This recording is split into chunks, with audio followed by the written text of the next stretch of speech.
Welcome, everybody, back to the Keyboard Kimura platform. I am Spencer Kite, your friendly neighborhood Spencer Man, tapping in on Thursday, June 29th, ahead of UFC Vegas 76, which takes place on Saturday, July 1 at the UFC APEX, headlined by a middleweight contest between Sean Strickland and Abus Magomedov. It is time for 10 Things I Like, my favorite show of the week.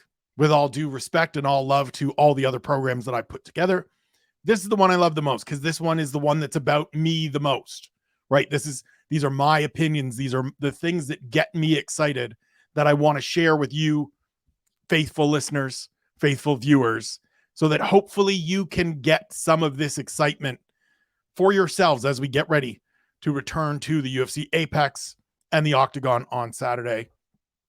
Item number one, a pivotal main event pairing. God, I love this fight for so many reasons. Now, when I say it's a pivotal main event pairing, I do believe that it has some championship significance. I do believe there are divisional ramifications at play here between Strickland and Magomedov. Strickland is number 7 in the division, but he's also one of the few guys that hasn't yet fought current champion Israel Adesanya.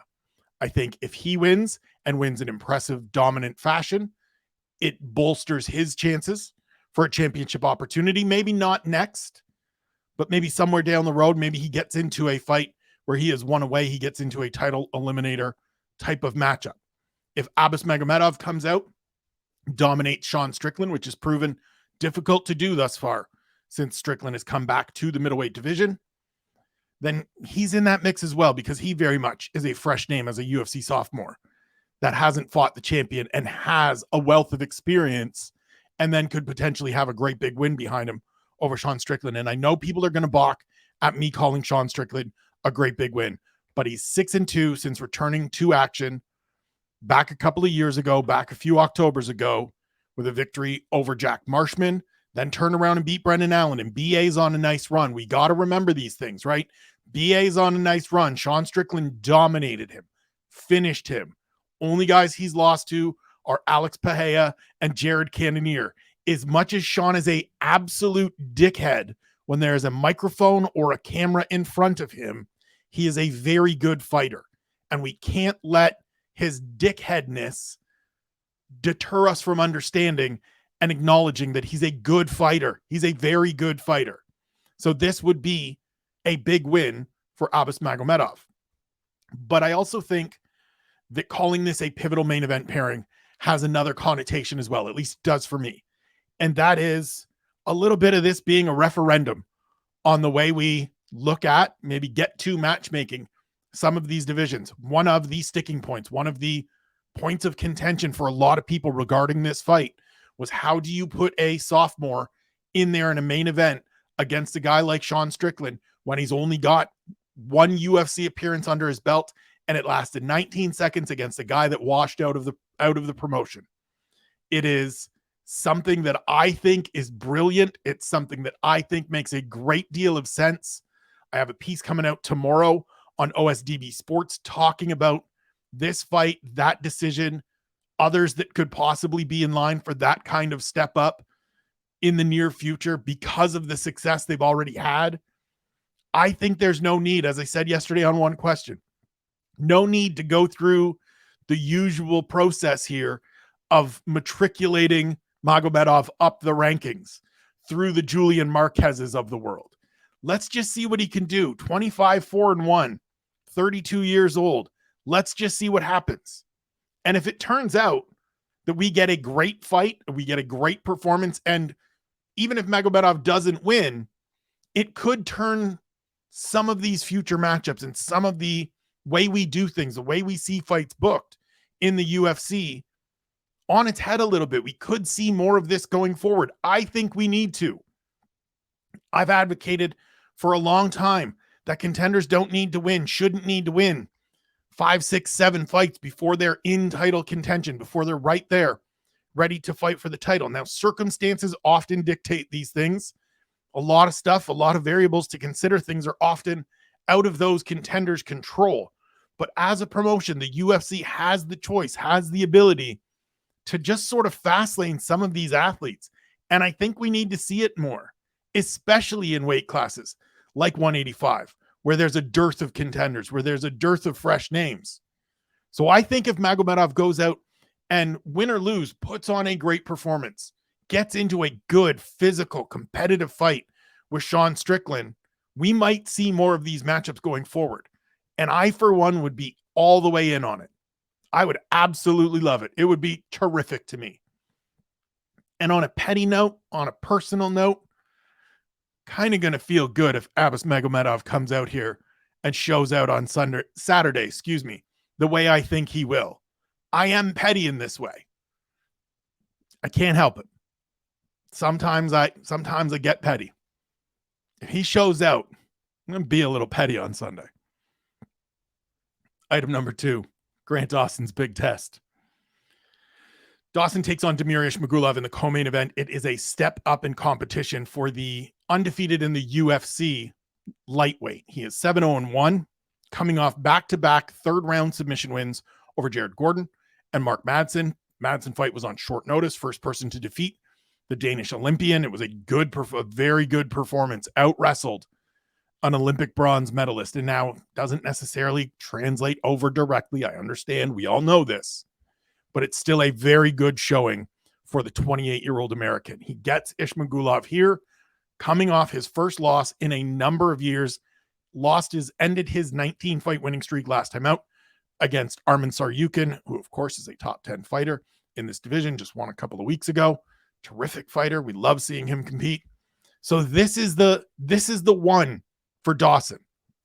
I'm somebody, as you know, from always listening to me, which I greatly appreciate, and reading me for years before that cherishes these fights, that relishes seeing these kinds of matchups.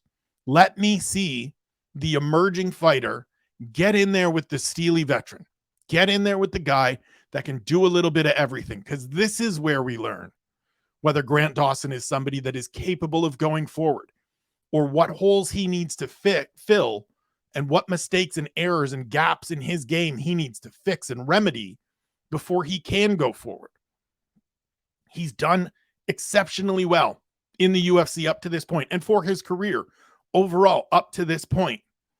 But now's when it gets real tough, right? This is where it gets really hard, and this is what separates contenders from pretenders. This is what separates the very good fighters from the great fighters. And Grant Dawson thus far has been very good. And if he loses here, he can still be very good as someone that exists in the lower third of the top 15 or just outside of those rankings in the second 15. But if he wins here, it tells us something different about him, something that we don't know for sure. I'm sure there are some folks who already currently believe Grant Dawson is destined to be a contender in the lightweight division. I'm not one of those people. I think the world of him. I think he's looked very good. Love the decision to move to lightweight. Love the decision to move down to American Top Team. Results speak for themselves over these last few fights. But this is where we see. And if he goes out and beats Damir Ismagulov, who only one dude in the UFC has beaten thus far, and it's a top 10 fighter, that tells us something. That tells me something. And it should indicate to everybody else that you have to start checking for Grant Dawson with real seriousness, with real earnestness.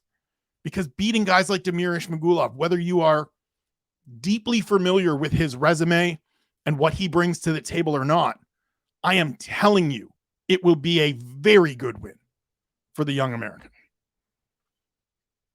Item number 3, step up for Michael Morales. The young fighter from Ecuador trains at Entrim Gym in Tijuana, Mexico, takes on Max Griffin in the third fight of the main card. And this is similar to Dawson. It's not quite at that exact same level, but it's similar and a little bit earlier for Morales, truthfully. Griffin is a guy that is 4-1 over his last 5 fights. He will tell you that he is 5-0 because he should have gotten the nod against Neil Magny. It was a razor-thin split decision. I'm not going to get into the arguments and debates about who should have won that fight. I haven't watched it back, so I will reserve my judgment and just play the actual results, because 4-1 in your last 5 near the top of the welterweight division, or in that second 15 of the welterweight division, is still a very good mark. Morales has looked very good through 2 fights. Stopped Trevin Giles, stopped Adam Fugit, tons of potential, tons of upside, but is young, is relatively inexperienced, 14-0 overall. And this is the one, similar, as I said, to the Grant Dawson fight. This is the one where we get some answers, where we start finding out some things. If Michael Morales is to be a contender, is to be a guy that sort of follows in the footsteps of emerging fighters like Shavkat Rakhmonov was a couple years ago in this division, this is one where we see it. Because if he goes out and starches Max Griffin on Saturday, that means something. That is a big win, right? Some of the people that have beaten Max Griffin earlier in his career debuted with a loss to Colby Covington, has fought good competition the whole way through. And as of late, as I said, it's only been Neil Magny. Last 5, only been Neil Magny. He's been put in this position before to face the promising emerging talent. As he told me when we spoke for the story that is up on UFC.com right now, the last time the UFC handed him an assignment like this, he nearly tore Ramiz Brahimah's ear off. You all remember that. It was grisly. I'm glad Ramiz's ear is back on the side of his head properly. I love this fight. I loved it when it was announced. I think it is a very good matchup. I think it is smart matchmaking. Max Griffin doesn't necessarily like it, and I get why. I understand why, but this is what you do. This is where you pair a guy like Michael Morales up against a seasoned, experienced, dangerous veteran. He has all the time in the world to learn from whatever mistakes he makes on Saturday, whatever holes and weaknesses are exposed in his game, if any. And if he wins, you've got a 24-year-old knocking on the door of the top 15, ready to go forward and take on some of these veterans that, quite frankly, are squatting on positions in the rankings. And I'm sure he will have a name in mind should he get a victory on Saturday. Item number 4, guaranteed lightweight violence. Ismail Bonfim, Benoit Saint-Denis. It's just going to be fire. Like, it's just going to be Rock'em Sock'em Robots. It is going to be the elevated, more impressive, more enjoyable, for me at least, version of the Trevor Peek Chepe Marichal fight from last weekend. That was slobber knocker. That was drunken haymakers beat the hell out of each other with very limited technique and just a ton of grit and heart and chewing tobacco and sandpaper. This is going to be technical violence that is just absolutely enjoyable, nourishing, food for my soul on a Saturday afternoon on the first day of July. I just think this is one of those things. This is one of those fights. I get it that they're not established names. Bonfim in his second fight, Saint-Denis only his 4th appearance, 3rd since moving down to lightweight. Not guys that anybody necessarily outside of the hardcore set, outside of dorks like me, is really checking for. But again, you have entrusted me, or I have taken up the responsibility of telling you about the fighters you do not know and the fights that are going to be great that you don't know about and aren't necessarily checking for. And this is one of them. I cannot see how this fight isn't wildly entertaining. And as always, I am here for wildly entertaining fights between two guys that just like going out there and finishing fights and taking it to their opponents and trying to knock their heads into next Tuesday. Bonfim knocked out Terrence McKinney in his debut. Saint-Denis is coming off back-to-back stoppage wins over Nicholas Stolze and Gabriel Miranda. It is going to be violent and fun and entertaining, and I'm here for it. Item number 5, second look at Bruno Ferreira. As always, I like to reserve judgment a little bit when it comes to deciding my position on young emerging talents. Bruno Ferreira came off of Dana White's Contender Series, stepped in on short notice in January against Gregory Rodriguez and promptly knocked RoboCop out. Bad knockout, like ugly, good knockout win for Bruno Ferreira. Ugly if you're Gregory Rodriguez. Great performance, sets a bar, sets sort of a baseline for where he fits in the middleweight division. But now we get a second look. And unfortunately, it's against a replacement opponent in Nursultan Ruziboev. I would have liked it to be the original matchup where he gets an opponent that's on a full camp. And so this is going to be a little bit of a asterisk-y kind of second look, but it's a second look nonetheless. And the thing I'm looking for in this fight, the thing I want to see from Ferreira is, can he carry over that impressive, aggressive, punishing power into his second fight? Not from the standpoint of, was it a fluke last time out? He's knocked everybody out. He's stopped everybody that he's faced thus far. But he was the unexpected. He was the newcomer last time. He was the guy that tagged in on short notice. The opponent had no time to prepare for him. Now those roles are reversed. And can he go out and do what we often ask of the guy that stuck around in the matchup and is now facing the newcomer, and just go out and put it on him?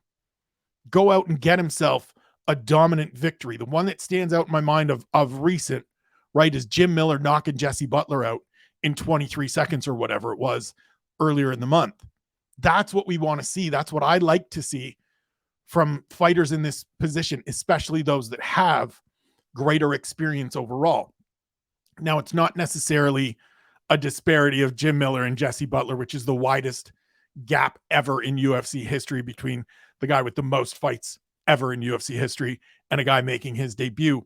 But Ferreira's been here, and he fought on a pay-per-view in Rio, at home in Brazil, gone through a bunch of the process already and had success. So can he go out and continue to look sharp against Rizibov on Saturday, pick up a second win, and put himself in that list of people we got to pay attention to at middleweight, which, as I said yesterday, don't look now, but middleweight is starting to get interesting. Potentially. We got to get some things breaking the right way, but middleweight could potentially get interesting here in the second half of the year. Item number 6, a critical fight for Kevin Lee. Said yesterday that I want Kevin Lee to just focus on fighting. Just go out there, get yourself a victory, young man, and prove some of the things that you have said about yourself and about your place in the division and how things should be done, etc., etc. It's not an easy one on Saturday. Renat Fakhretdinov is 2-0 in the UFC. He is a good wrestler. He is a well-rounded, durable, experienced dude that if you are not prepared, you are not dialed in, he will beat you. Simple as that. And Kevin Lee, for all of the abundant talents that I think everybody recognizes, for all of the skill, the athleticism, the potential that he has carried from the time he walked into the UFC, he has been somebody that has really, to me, failed to live up to all of that promise. And you can say, well, he fought for the interim title. Okay, he lost. He's always sort of projected greater than what he's achieved. And he's bounced around through a bunch of different gyms. He's worked with a bunch of different teams. And I understand that part of that is facilitated and necessitated by the passing of Robert Follis, who he had a deep connection with and really settled in Extreme Couture with. And that's a thing you can't change, but he has switched gyms again. He is down at Killcliff FC for this camp. Don't know if that's a permanent thing, but that's where he was after being at TriStar for a bit, after being at XC. He's just one of these dudes that, you know, we all look at him and we all know the upside. We all see the capabilities, but we haven't seen it in terms of results. We haven't seen it in terms of performance. And if he doesn't deliver here and it's another loss, then it really starts to get difficult to figure out where this guy fits going forward. And now I understand that Kevin Lee has always advocated for, I'm a 165-pound fighter. Make that division and I will dominate, because it's hard for me to get to 55, but I'm not quite big enough for 170. Well, that ain't here. So you got to pick your spot, and you picked welterweight, and so you got to deal with what that brings. And so he's got to go out on Saturday and have a good performance. He needs to go out and get a win. Not in a he will get cut sense or anything like that, but just to establish some footing for himself going forward. Because as always, he is going to talk his talk. He is going to talk his shit. It's easier to do coming off a win and coming off a dominant win and an impressive win than it is when you're coming off another loss. So let's see. I can't wait to see it. I'm so fascinated by this fight and so looking forward to sitting and watching this fight that closes out the prelims. Item 7, another Joanderson Brito appearance. I talked yesterday about not understanding sort of the booking strategy with Brito thus far, because he came off the win over Andre Fili, got booked against Melsik Bagdasaryan, ended up against Lucas Alexander in a short notice fight, choked him out, and then got booked against Hussein Ashkabov, who was coming off a loss in a poor showing against Jamal Emmers. It did not make sense to me. Ashkabov has subsequently been pulled from this fight, replaced by Weston Wilson, which again is another like, just go out, smash this dude is my estimation, is my belief of what will happen, what will transpire. And I just want to see more of this dude. I think he's really good. I think he's one of the people from that season of the Contender Series, the class of 2021, that is going to be another sort of Jack Della Maddalena, another Jailton Almeida. Like, I think he's that good. I think the upside is there to potentially be that good. And I just need to see him against better people. And so Saturday's fight against Weston Wilson is a chance to just sort of affirm stuff that I already believe, right? Similar to the Lucas Alexander fight. You saw that one, you saw it on paper, and you thought, this dude's going to go out and choke this kid out in no time. And that's what happened. And now, to his credit, Lucas Alexander, first full camp fight, Steven Peterson goes out, dominates Ocho, beats him in his final appearance of his career. Good win. Solid win for the young Brazilian. I think Brito dominates on Saturday, and I think if I'm him, if I'm his people, if I'm his team, I get on the mic and say, what do I got to do? Give me somebody in the rankings, because I knocked out Andre Fili in 41 seconds in my second appearance in the UFC, and it's been Contender Series grads and guys that I'm quite frankly ahead of in the pecking order since. And I want something else. I want a better challenge. These guys aren't challenges for me, as you're seeing. I look forward to seeing Brito on Saturday. You should too. Item number 8, Guram Kutateladze returns. Another one of these sort of mercurial, frustrating fighters, not in the lack of building to the upside vein as of Kevin Lee, but from a just inability to appear and show up consistently. And it is frustrating. The reason it's frustrating is because you see the talent, right? You see fights with Mateusz Gamrot and Demirosh Magulov that are close, competitive, hard fought, technical fights. And you just want to see him fight more often. It's wild to me that this is only his third fight.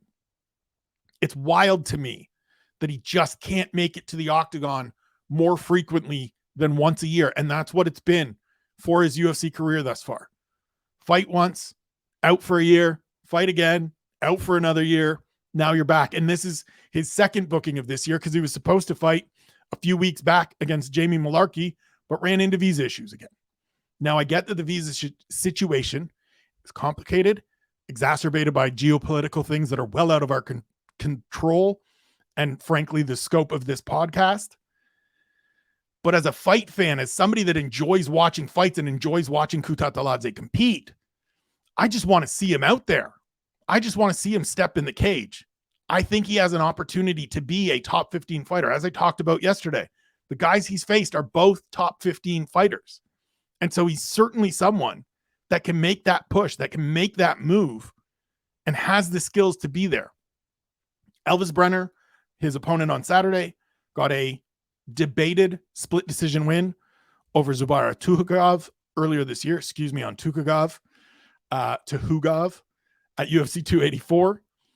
Don't really think he earned the decision, but it was a close fight, a competitive fight, one of those fights where Tukhugov kind of did Tukhugov things and let it get away from him a little bit. I think this is a spot where Kutateladze can really come out and shine and dominate, show that he is somebody right now in that second 15 with the top 15 upside. And then I just need to see him compete again in the next 6 months. That's my wish. Good performance on Saturday, inside a 6-month turnaround. Let's see if we can get it. Item number 9, a measuring stick match for Ivana Petrovic. So it's not often that we get a measuring stick match in someone's UFC debut, but I feel like that's what this is for Petrovic, who takes on Luana Carolina. As I said yesterday, she's someone that is very difficult for me to assess what she brings to the table, where her skill set is at, who she is as a fighter, because despite being 6-0, despite having the Aries FC flyweight title, it's only one fight against somebody that I put real stock in, and that's Jelena Wozniak last time out to win that Aries title.